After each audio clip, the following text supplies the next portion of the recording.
Thank you for joining us for this lunchtime news broadcast where we catch up on the news making headlines across Namibia and expanding to the rest of the continent and the globe. In this Monday broadcast, we have the following stories to keep you updated in this lunch hour.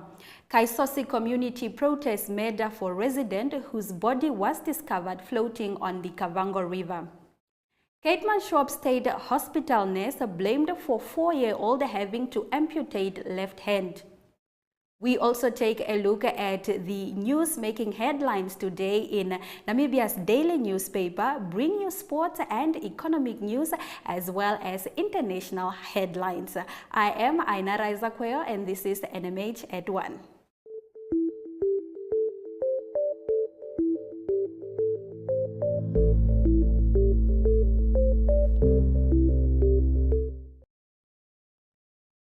Welcome back to NMH at 1. In today's midday news update, the Parliamentary Standing Committee on the Human Resources and Community Development will conduct a public hearing tomorrow with the Public Service Commission regarding a motion tabled in the National Assembly on fake qualifications in the public sector. We return with more news from across Namibia right after the break.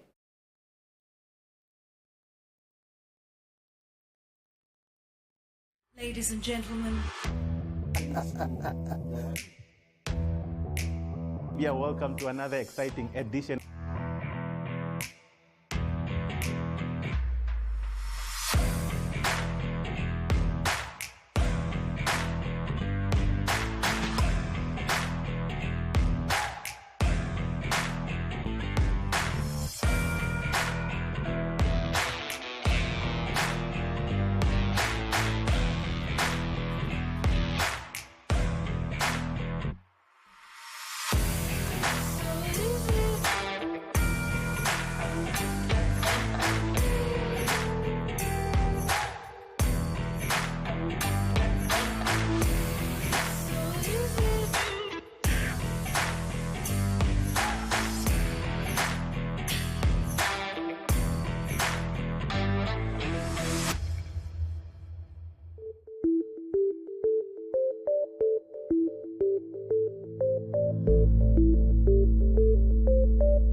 Thank you very much for having your lunch with NMH at 1. Getting into today's visual news clips. The community of Kaisosi staged a peaceful demonstration at the office of the Kavango East Regional Governor Bonifatus Wakudumo following the murder of Tavares Feru, whose body was discovered floating on the Kavango River on the 21st of March this year. Kenya Kambowe filed this report.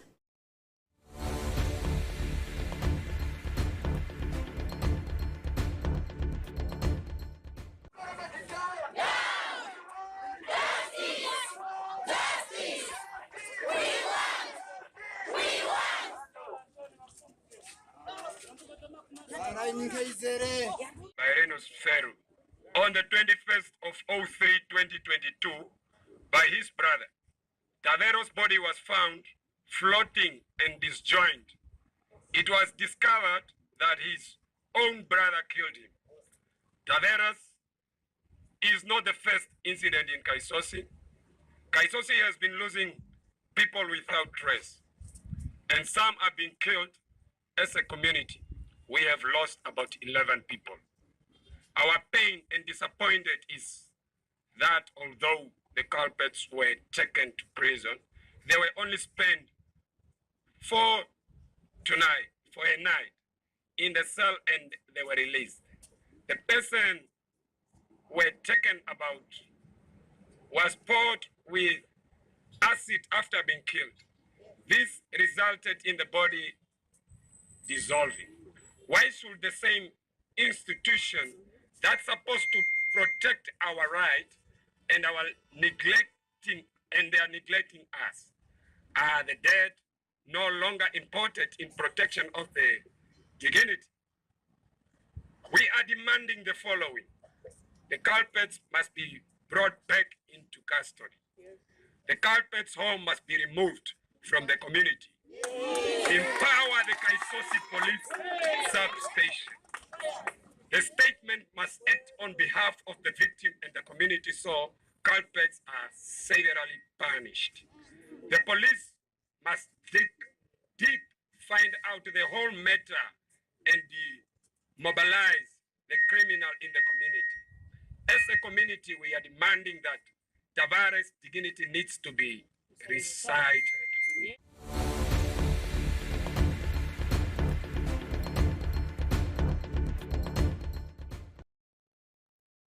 The negligence of a nurse at Keetmanshoop State Hospital in 2017 caused Bernardine Roy, who's now 4 years old from Koos, to have her left hand amputated. Her adopted mother, Susanna van der Bel, shares more with Monique Adams.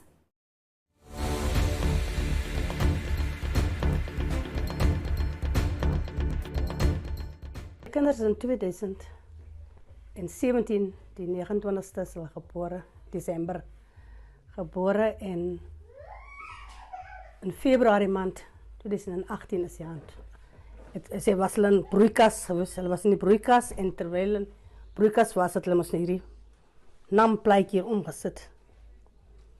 En nadat hulle die naamplaatjie omgesit het, die hand die bloed na voorkant toe gegaan en die bloed het gaan gestol in die hand. En toe het hulle vir haar windhoek toegestuur, sy die ma windhoek toegestuur en windhoek toegestuur en dis hoe hulle die hand afgeverwyder het.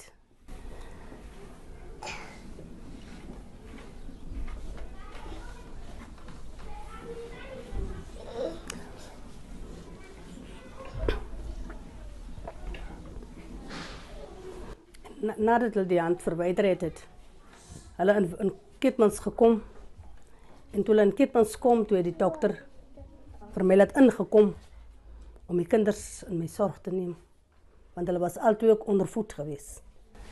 Nou wat het met my was my ander hand. Want die ander kinders het 2 hande, hoekom het ek net 1 handjie? Toe het haar verduidelik en gesê, ek was in 'n hospitaal en toe het hulle die bandjie omgesit. Die bandjie omgesit en toe het hulle die bandjie te styf vastgemaak en die dokter die hand afgesny. Dus sy nee, omdat ek gaan nie weer dokter, ek sal nooit weer dokter toe gaan. Ek gaan mos nie meer dokter toe. Dis net Boeddha wat moet dokter toe gaan.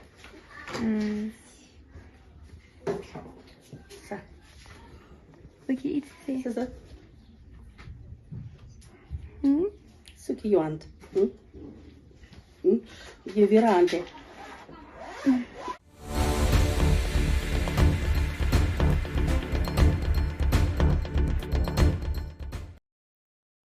The Windhoek Carnival leadership on Saturday visited the mayor of Windhoek, said governors, ahead of the parade in the Independence Avenue. About 10 decorated trucks drove through the street with a group of bikers. Claudia Reiter was there.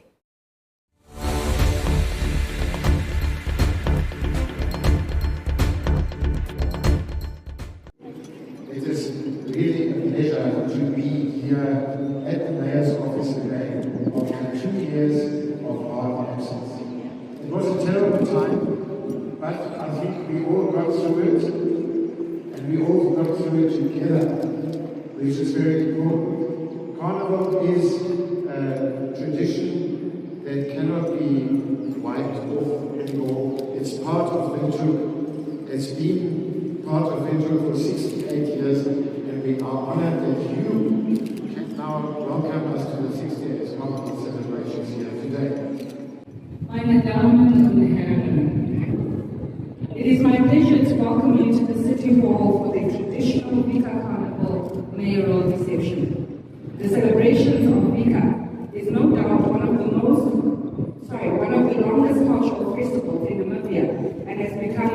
named Windhoek since its inception in 1952. The Vika has put the city of Windhoek on the international map and enhanced national and regional cultural, tourism and sustainability.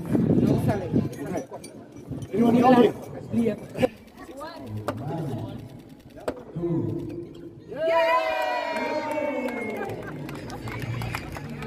Cheers.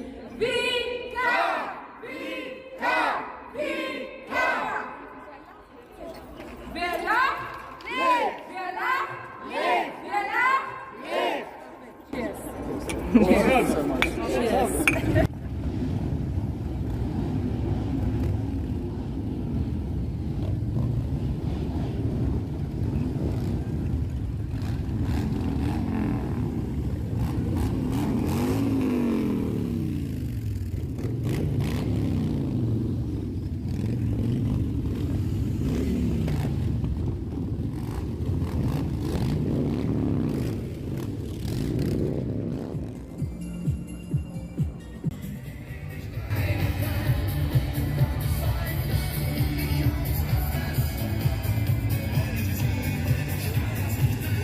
The fact that some of the vehicles started sliding.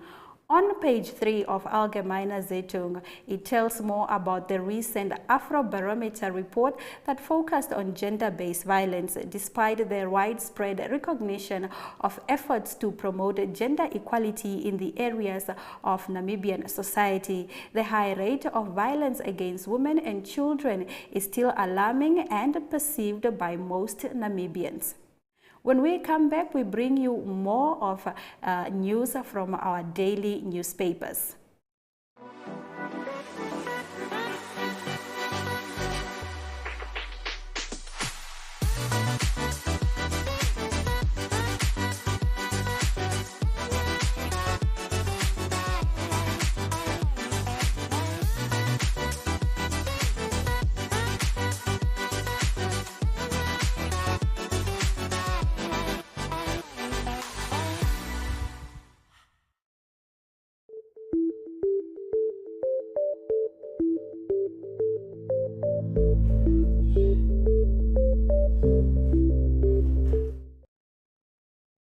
Thank you for staying with NMH at 1.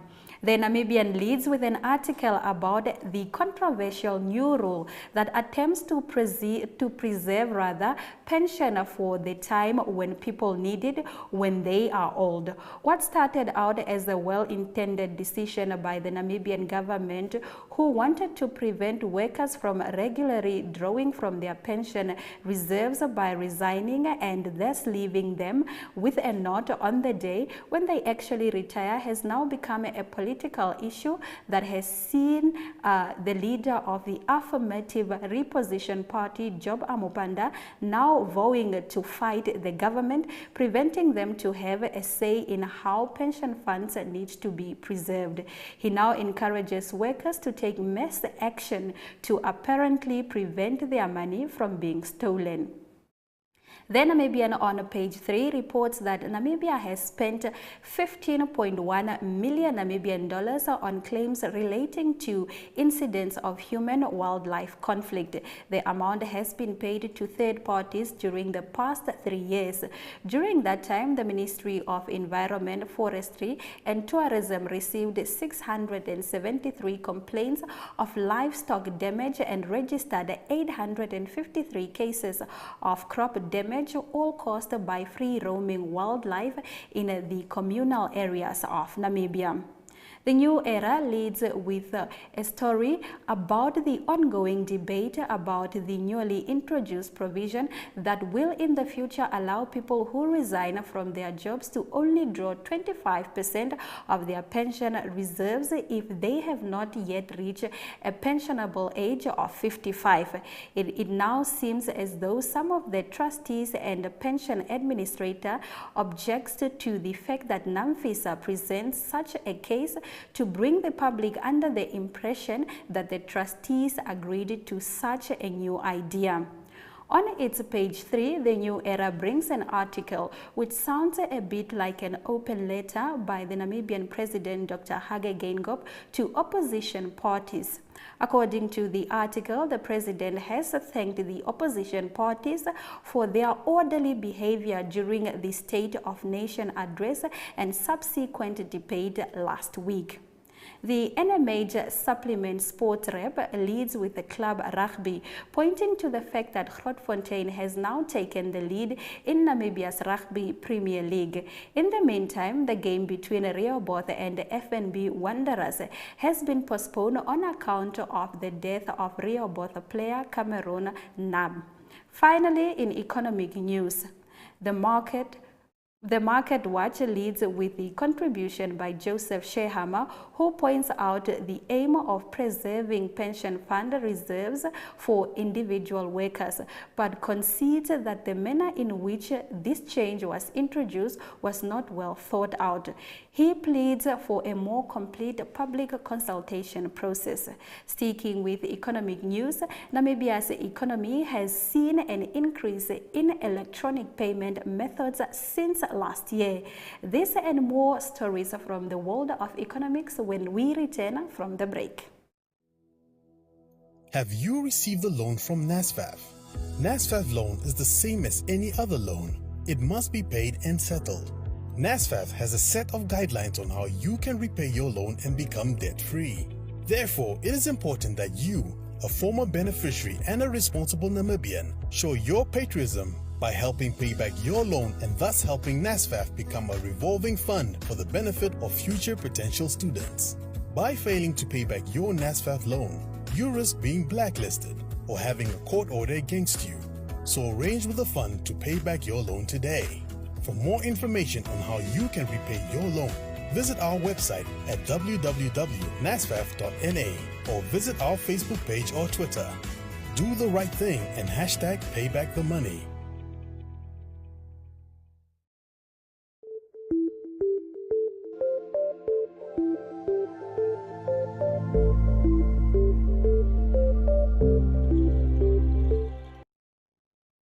Thank you for watching NMH at 1. In today's economic news, electronic wallets and other electronic money method last year moved 31.6 billion Namibian dollars around in the Namibian economy, growing much faster than other payment methods.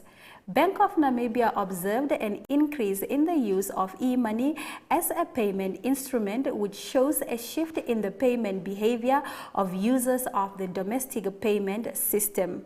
In 2021, the value and volume of e-money transactions increased to 31.6 billion Namibian dollars and 61 million Namibian dollars respectively. Now, a year ago, the value and volume was at 19.1 billion Namibian dollars and 29 million Namibian dollars respectively. This is a 39% jump in terms of value and 52% in terms of volume. On cards, 2021 transactions were higher than the transactions reported in 2020.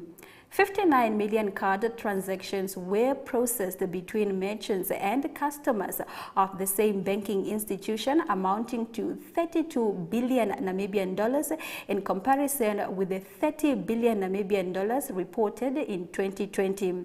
The value of EFT interbank transactions settled in commercial banks increased in 2021 to 637.3 billion Namibian dollars. Now, in our next story, in just 2 months, the price of sunflower oil has surged 55% and canola oil has increased by 40% through the increases. Though the increases will only start to reflect on the retailer's shelf in the next 30 days. In South Africa, consumers can expect oil to be priced between 99.99 Rand and 119.99 Rand for 2 liters worth. Mon Boats, commercial director for SOIL, which is owned by B World, an African oil brand, Rand told Business South Africa. Both said the increase are currently being managed by producers, manufacturers and retailers and will be phased in slowly to prevent panic buying and to sell the available stock at the fair price.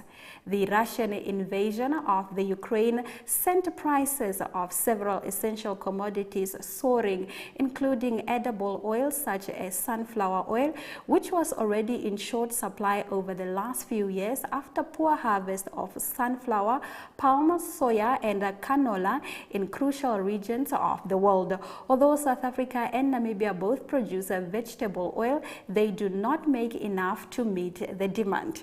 Now let's have a look at economic indicators.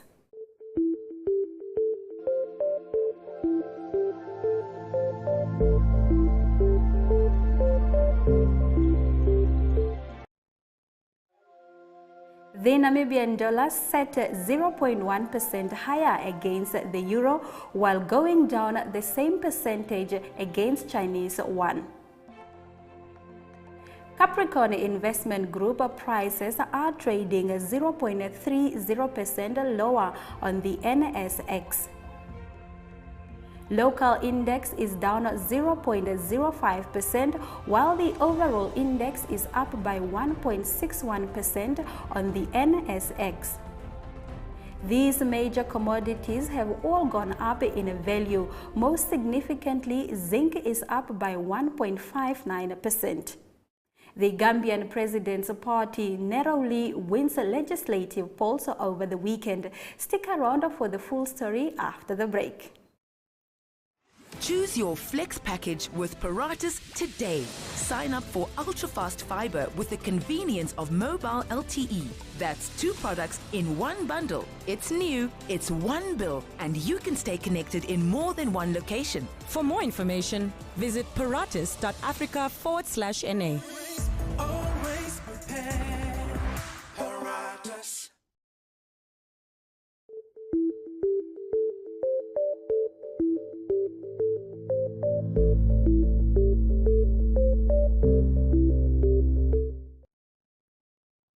You are still watching NMH at 1. Now we take a look at the latest news in our neighboring countries. We will later extend to the rest of the globe.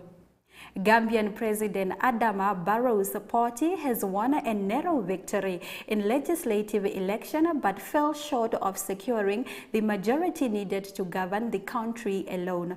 Barrow's National People's Party won 19 of the 53 contested parliamentary seats, overturning the main opposition United Democratic Party majority, and this is according to the result published by the Gambia's Independent Electoral Commission on Sunday.